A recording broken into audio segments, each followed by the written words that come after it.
Et après en fin de troisième, en fait, on a l'équipe de Bretagne. Pareil, c'est sur sélection, donc j'ai participé avec l'équipe de Bretagne à une compétition nationale, la Coupe nationale ça s'appelait. On rencontrait les autres régions et là-dessus étaient détectées les meilleures joueuses pour faire un stage à Clairefontaine, 3 jours, ça c'était énorme d'avoir vu les installations et clair. tout, pour intégrer ensuite des pôles.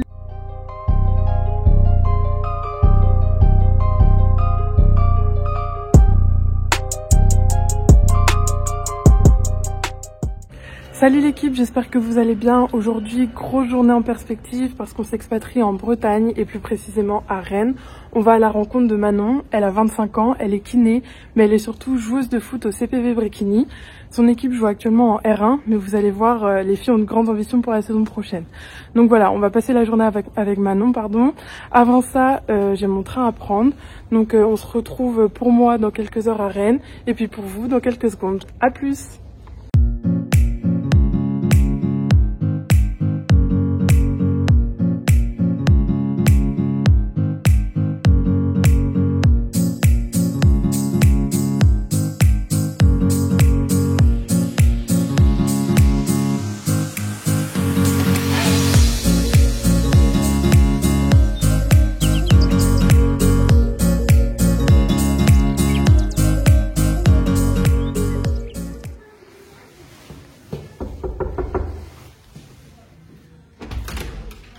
Salut, ça va? Ça va et toi? Je te dérange pas? Non, mais je viens de finir avec mon dernier patient, là c'est la pause du midi. Donc... Ok, bah parfait, bah je vais pouvoir poser mon téléphone et puis qu'on discute un peu ensemble. Ça marche. Allez, go. Bon alors, parle-nous un peu de ce que tu fais ici. Donc j'ai dit plus tôt que tu étais kiné, tu es en libéral, explique-nous un peu ce que tu fais au quotidien. Ouais, donc je suis kiné en libéral, donc au cabinet, ici même. Donc là on est dans la salle de soins.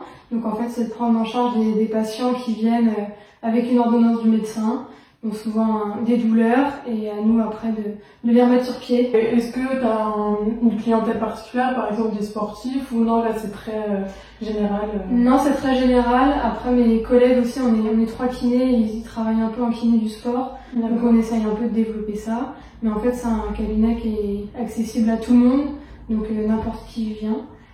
Après, moi qui suis un peu dans le sport, j'essaie de développer aussi une patientèle un peu plus sportive. Au niveau des études, ça se passe comment? Faut faire médecine ou alors c'est un truc complètement à côté? Alors on peut passer par médecine, en fait il faut passer par une première année de licence, que ce soit médecine ou STAPS. Moi je suis passée par STAPS, il y a un concours à la fin de STAPS pour rentrer à l'école de kiné, et après l'école de kiné, là, c'est 4 ans d'études. Ok.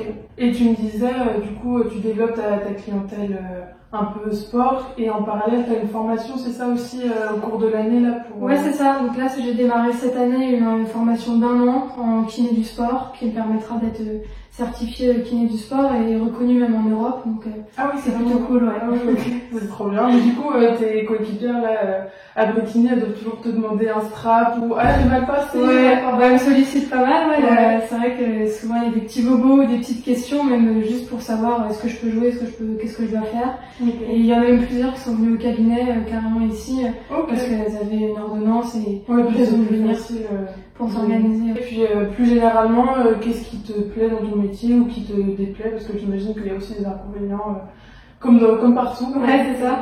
Bah, ce qui me plaît, c'est déjà le contact avec les gens, d'avoir un suivi régulier. Nous, c'est vrai qu'on a le bon rôle parce que généralement ils arrivent, ça va pas trop, et on essaye de les soigner un peu et ça va mieux, donc ils ressortent, ils sont contents. C'est vraiment le contact avec les gens, l'humain, moi qui me passionne, et aussi la proximité avec le sport. C'est vrai que on fait quand même un travail plutôt actif avec des exercices, tout ça, de se rapprocher du sport, et en plus là avec ma formation en kiné du sport, de développer ça me professionnalise vraiment dans le sport, donc c'est ces deux aspects vraiment qui sont cool. Okay. Si on doit parler des choses qui déplaisent, pour l'instant, ce que je suis pas trop à l'aise, c'est tout la compta, les papiers. Ouais. Ça, c'est le côté un peu chiant. Ça prend du temps, ça prend une semaine. Non, c'est peut-être pas toutes les semaines, c'est plutôt fin du mois. En fait, moi, je le fais régulièrement, presque tous les jours. Je fais un peu de papier, de compta, pour pas être en retard. Il y en a, ils font toutes les semaines. Moi, je préfère faire un peu tous les jours. Comme ça, c'est un peu plus carré, mais c'est vrai que c'est pas le côté sympa. C'est pas le cœur du métier non plus. Ouais, c'est ça. Truc, C'est ça. Et sinon, ce qui est agaçant, ça arrive des fois, c'est les patients qui viennent pas sans prévenir. Et du coup, on se retrouve là, on attend, on sait pas, on a un trou, bon, bah, du coup, c'est du temps de perdu. Mais heureusement, c'est rare quand même, c'est le côté un peu chiant des fois. Et puis bon, pour faire un lien avec le foot, parce que on est un peu là pour ça, donc t'es en libéral, donc c'est toi qui t'organises comme tu veux. Comment ça se passe? Tu bloques tes horaires ou enfin comment concrètement c'est possible d'allier ta vie professionnelle avec le sport? Ouais, carrément. Du coup, bah moi j'ai de la chance, je suis sur Doctolib. Donc en fait, je gère mon agenda, je peux ouvrir des plages horaires aux patients fermés. Donc là, pour l'instant, je commence à 8h30 le matin. Je fais ma journée de travail complète. Je finis entre 19h et 19h30. Et après, je file à l'entraînement à 19h45 ou 20h. Donc je m'entraîne. Et après, voilà, c'est des grosses journées. T'as combien d'entraînements par semaine? Il y a 3 entraînements par semaine. Plus le match. Plus le match. Et en plus, je fais 1 à 2 séances de salle de sport par semaine. Ok, d'accord. Donc en fait, j'ai presque un jour, voire 2 de repos. Ok. Mais ça arrive à tenir quand même. Ouais. C'est le début, tout est bon. C'est ça. Ouais, je ferais peut-être pas ça à 30 ans, mais après, c'est le début. Et quand on a l'habitude de faire du sport presque tous les soirs, avant c'était après les études, donc ça revenait au même quasiment en termes de rythme. Ok, bon bah je pense qu'on a fait le tour en tout cas pour ce qui est côté professionnel. Là t'as encore un peu de temps pour manger, ensuite l'après-midi au travail, et puis on se retrouve vers 19h, c'est ça que tu disais, pour partir à l'entraînement. Voilà. Donc bon courage. Merci.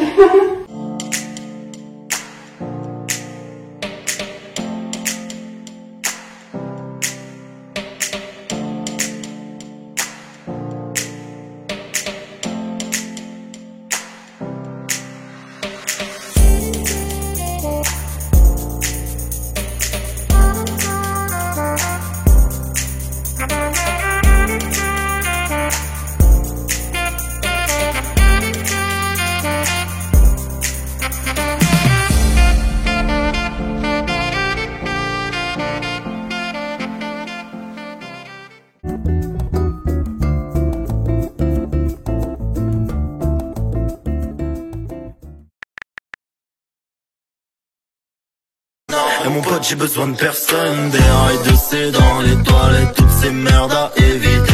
TN sur vêt, fuck le physio, tout ce qu'on a c'est mérité. This is how it is to be. This is what I'm made with. This is love.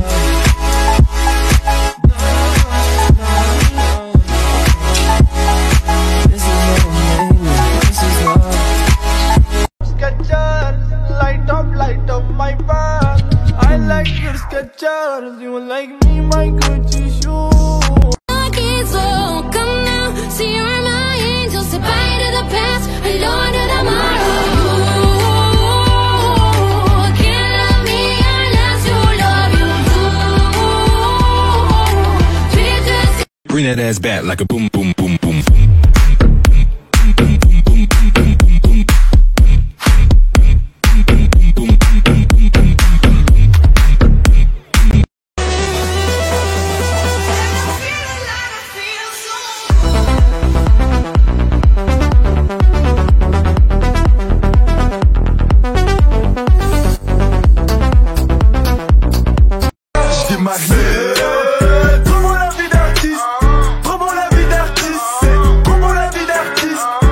Encore dans le bâtiment. Prends-moi la vie.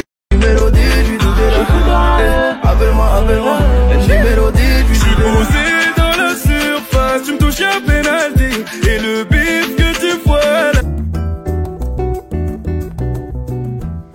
Bon, ça y est, fin de journée. C'est ça. Ça a été ou pas? Ça a été, grosse journée. Ouais, et puis là, pas trop fatigué pour aller à l'entraînement? Non, ça va.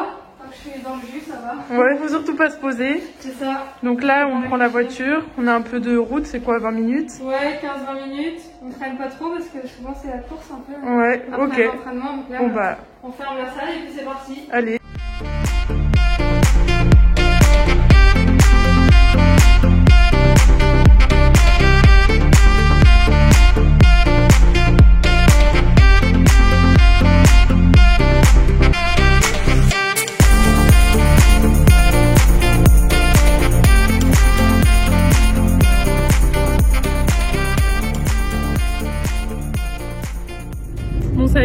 la route de l'entraînement. Ouais, c'est parti, départ du cabinet. Un peu de bouchon, non? Des fois, à 7h ça va. Ok, bon bah on va quand même en profiter du trajet pour parler du foot, et vraiment beaucoup du foot parce que c'est quand même le but de la vidéo. Déjà parle-nous un peu de cette saison, tu joues à quel poste? Là je suis milieu axial à Bréquigny. Ok. Donc on joue en R1, chez les filles c'est l'équivalent de la 3e division. Ok. C'est le plus haut niveau régional en fait chez les féminines. Et la saison elle se passe comment? Bah elle se passe plutôt bien parce que pour l'instant on est première. On a quelques points d'avance sur les deuxièmes en plus, donc si on peut continuer sur cette lancée, on va peut-être pouvoir espérer jouer une montée par des playoffs en fin de saison. Ok, du coup, de grosses ambitions pour l'année prochaine. C'est ça. Ça se passe comment les playoffs? Vous rencontrez qui concrètement? Alors en fait c'est un tirage au sort entre toutes les premières de Régional 1 de toute la France. Ok. C'est 2 matchs aller-retour. Donc voilà, un peu comme la Ligue des Champions, quoi. Sur un match aller-retour, il faut gagner ces 2 rencontres. Il y a un deuxième tour. Et à l'issue des deuxièmes tours, les équipes qui ont gagné, elles se qualifient pour accéder en 2e division nationale du coup. D'accord, donc c'est quand même un parcours du combattant, faut aller la chercher quoi la montée. Ouais, il suffit pas d'être premier, ouais, faut en plus passer par des playoffs. Un peu ingrat du coup de se dire bah faire une saison invaincue ça veut rien dire. Bah ouais c'est ça, mais bon ça a toujours été comme ça. Donc là on va faire un petit retour en arrière, ouais. On parlait de tes débuts dans le foot. En plus étant une fille, je pense que c'était un peu différent des garçons pour qui c'est tout à fait lambda de faire du foot dès le plus jeune âge. Donc raconte-nous tes débuts, dans quel club, comment ça se passait Ok, donc j'ai commencé, j'avais 6 ans, donc là ça va faire bientôt 20 ans quand même. Oh, purée. J'ai commencé à Montgermont, donc dans la commune où mes parents habitent et où j'habitais, et avec les garçons, donc j'étais la seule fille, on était peut-être 2 filles au début, avec tous les garçons. Mais en fait, moi ça me gênait pas du tout, parce que j'ai toujours joué avec les gars, même dans la rue, j'ai commencé le foot à l'école, dans la rue, avec les gars justement, donc en fait j'ai presque eu l'habitude et j'ai toujours été bien intégrée, j'ai jamais eu de soucis avec les gars. Ouais, t'as pas eu l'impression de devoir en faire plus pour faire ta place? Bah non, en fait c'était plutôt les adversaires, des fois quand on faisait des plateaux, tout ça, je me souviens, ils disaient ah il y a une fille dans notre équipe, c'est vrai que c'était pas commun, j'étais un peu la seule fille. Mais bon, un petit pont et puis une ça. roulette après, ils disaient plus que c'était une fille ou quoi, c'était... Je m'en sortais plutôt bien, grave. avec les gars en tout cas, ça se passait plutôt bien. Donc j'ai pas eu de problème à ce niveau-là. D'accord, et ensuite, donc ça c'est tes débuts. Est-ce que tu aurais un souvenir marquant de tes débuts dans le foot ou ça reste un peu vague vu que ça monte à 20 ans? Non, marrant, parce qu'en fait les premiers souvenirs que j'ai, déjà c'est avec l'entraîneur Gérard, que tout le monde a connu avant Germain, qui était vraiment sur toutes les catégories. Et en fait ce qui est rigolo, c'est que j'ai un souvenir précis, mon premier entraînement, l'échauffement sur une partie du terrain de foot en herbe, qu'en fait il n'existe plus maintenant parce qu'il y a eu des maisons. En fait notre maison actuelle des parents, elle est sur cet emplacement là. C'est là quand même. Et du coup ça me fait trop rire. Des fois je me dis en fait là je vis où j'ai vécu mes premiers entraînements. C'est fou. L'histoire est belle. Ouais, c'est beau. Et alors il y a le foot en tant que joueuse, est-ce qu'il y a le foot en tant que supportrice? Bah ouais, c'est parce que du Stade Rennais quand même, depuis des années. Bon, ça se passe bien aussi pour eux en ce moment, globalement ça va. En ce moment ils cartonnent, ils sont un peu irréguliers mais du coup ils s'en sortent quand même bien, ils sont encore en Conference League, Europa League. En championnat ils sont bien, et puis c'est vrai que je suis abonnée aussi au Stade Rennais grâce à mes parents qui payent l'abonnement. Merci papa, maman. J'en profite un peu. Ouais grave, il faut bien. Mais après c'est vrai que vu les diffusions des matchs le week-end, souvent je joue. J'ai pas eu l'occasion d'y aller beaucoup, mais dès que je peux, à fond supportrice du Stade Rennais. Tant mieux. Du coup là on va avancer un peu dans ta carrière si je puis dire. Il y a eu une partie sport-études, Pôle Espoir. Donc comment ça s'est passé, comment tu es rentrée, pourquoi tu es rentrée? Déjà j'étais en section sportive au collège à Vannes. J'étais rentrée, c'était sur concours, sur détection, fallait aller à Vannes, faire les concours. J'ai fait le collège là-bas. Et après en fin de 3e, en fait on a l'équipe de Bretagne. Pareil, c'est sur sélection, donc j'ai participé avec l'équipe de Bretagne à une compétition nationale, la Coupe nationale ça s'appelait. On rencontrait les autres régions et là-dessus étaient détectées les meilleures joueuses pour faire un stage à Clairefontaine, 3 jours. C'était énorme d'avoir vu les installations. C'est clair. Pour intégrer ensuite des pôles, donc il y avait le pôle France, là c'était le top niveau, et les pôles plutôt régionaux, mais là ça regroupait notamment à Rennes tout le Grand Ouest. Et du coup j'ai été sélectionnée pour intégrer le pôle espoir au lycée, sur 3 ans. Et là, c'était entraînement tous les jours. C'est une expérience que tu as appréciée? Non, franchement, c'était une super expérience. Déjà en termes d'autonomie, de rythme, de travail à l'école, parce qu'il fallait suivre, et de faire du sport tous les jours. Moi, c'était ma passion. Donc en fait, de me dire je vais faire du foot tous les jours, c'était trop cool. Ça m'a appris la rigueur, l'exigence du haut niveau, parce que c'est quand même des structures plutôt destinées au haut niveau. Donc non, franchement, zéro regret. Il y avait une ambiance top avec les filles, l'internat, tout ça. J'ai que des bons souvenirs, même si forcément, il y a des fois, c'était difficile. Ok. C'est quelque chose que tu recommanderais là aux jeunes filles? Ouais, quand on est mordu, quand on a envie de performer, de faire du foot tous les jours, franchement, il n'y a pas mieux. Ouais. C'est un peu le passage obligé, tu dirais, pour le haut niveau, ou on peut s'en sortir Chez les féminines encore, parce qu'il n'y a pas trop de centres de formation. Ouais, c'est ce que je me disais. Du coup, c'est plutôt sur des pôles, et c'est vraiment pour l'instant ce qui est de mieux proposé chez les jeunes pour la formation, c'est les pôles espoirs. Ok, et d'ailleurs, je t'ai même pas demandé, alors que c'est un peu le commencement de tout, pourquoi le foot? Et encore une fois, du fait que tu es une fille et qu'à l'époque, c'était pas très commun et même parfois un peu dénigré, quoi. Je veux dire, une fille faire du foot, non, mets tes petits chaussons et va faire de la danse, quoi. Donc, comment ça t'est venu cette envie? Je sais pas, peut-être parce que maman est à fond dans le foot, la grand-mère est à fond dans le foot, même si elle n'a jamais joué. Famille, je pense, mais famille côté fille. Ouais, c'est étonnant. C'est marrant. Et en fait, c'est vrai qu'avec les voisins, dans la rue, je me souviens même à l'école, je jouais au foot, j'ai toujours joué au foot. Je pense comme tous les sports, ça procure des émotions. Et le foot en plus très médiatisé, donc plus facile à suivre. J'étais abonnée au Stade Rennais aussi depuis que je suis toute petite, depuis que j'ai 8 ans aussi, je crois. Ouais. Donc en fait, c'est venu naturellement et j'ai toujours tapé dans un ballon. En fait. D'accord. Voilà. Pareil, encore une belle histoire à raconter. Donc là, il nous reste encore un peu de chemin avant d'arriver au terrain. Et puis on se retrouve une fois le trajet terminé. Ok, à toutes. Donc là, ça y est, on se dirige vers le vestiaire pour que Manon puisse se changer avant l'entraînement. C'est ça. Avant ça, je te garde quand même un petit peu parce qu'il me reste 2 petites questions à te poser. Tout d'abord, est-ce que tu aurais un événement marquant dans ta carrière de foot, un truc que tu n'oublieras vraiment jamais de toute ta vie? Ouais, bon, il y en a beaucoup, c'est dur d'en choisir un, mais je pense que ça serait quand même le 16e de Coupe de France contre le PSG. Les filles qui sont en D1, c'était il y a 3 ans, donc c'était toujours au top niveau. Et on avait perdu 8-0. Aïe. On retiendra pas le score. Ouais. Mais franchement, on avait fait malgré tout une bonne partie. Et d'avoir joué contre des pros, la moitié de l'équipe de France, ça reste un souvenir incroyable. Ok.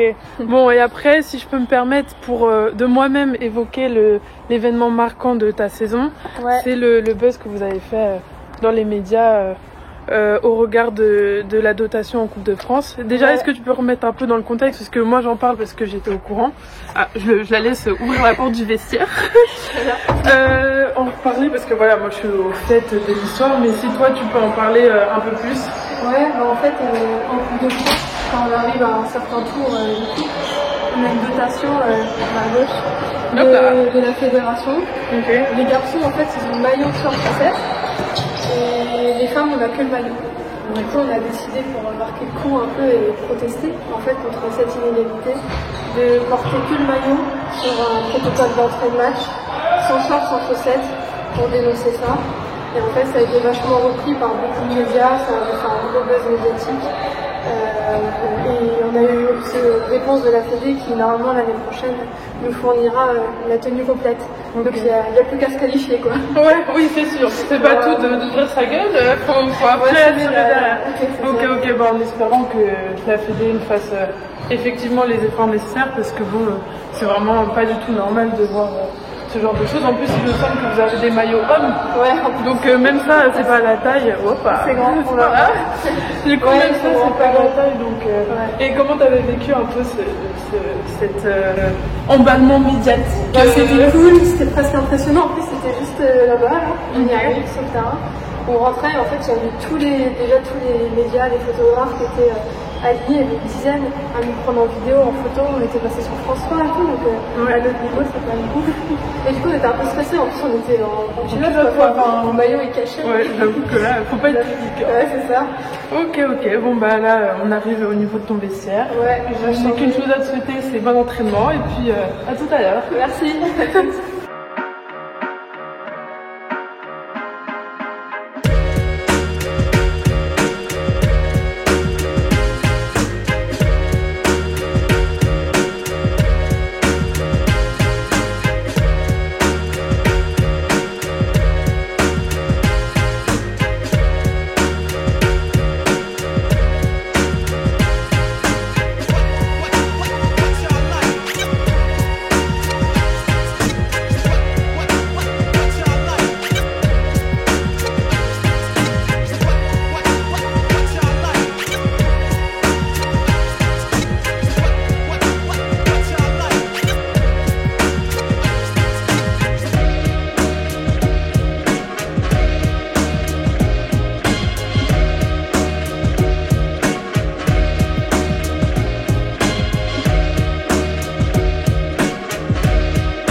bon, ça y est, fin d'entraînement. Il y a eu beaucoup de courses, beaucoup d'intensité et puis quand même beaucoup de ballons, donc je pense que c'est bien. Ouais, c'était cool. Bah, le mercredi, souvent, c'est un peu physique comme ça, comme t'as vu. Mais toujours plein de ballons, de jeux, donc c'était sympa. Prête pour le match ce week-end? Ouais, c'est ça, on va essayer. Hein. Ok, bon bah merci beaucoup Manon pour cette journée. Et puis plein de bonnes choses pour la fin de saison avec au bout la montée en D2. Bah ouais, on espère. Hein. Merci, c'est cool. Ça y est, c'est la fin de cette vidéo. J'espère qu'elle vous a plu. Pour ma part, j'ai passé une super journée avec Manon. Franchement, c'était hyper sympa. Même d'assister à l'entraînement ce soir, c'était cool. Il y avait une bonne ambiance. Je vous cache pas qu'il faisait quand même un peu froid parce que à cette heure en Bretagne quand même le vent est frais. Mais non, franchement, c'était super bien. Je suis contente. J'espère que vous l'êtes aussi. Si jamais la vidéo vous a plu, n'hésitez pas à voir nos vidéos précédentes et aussi pourquoi pas vous abonner à notre chaîne pour être au courant des vidéos à venir. Et voilà, je finirai par dire, ah oui, pour vous rappeler que en barre d'infos, on a mis un mail. C'est si jamais vous souhaitez faire partie de l'aventure au cœur du foot et d'avoir vous aussi un portrait vidéo comme celui que vous venez de voir, vous pouvez directement nous contacter et soumettre votre candidature. Pour l'instant, on reste quand même plutôt Île-de-France, Bretagne, Normandie. On n'a pas encore trop les moyens de se déplacer. Mais voilà, n'hésitez pas, envoyez-nous vos candidatures et puis on viendra passer une journée avec vous. Bonne fin de soirée pour ma part, bonne fin de journée pour ceux qui la regardent en pleine journée et puis à la prochaine. Ciao!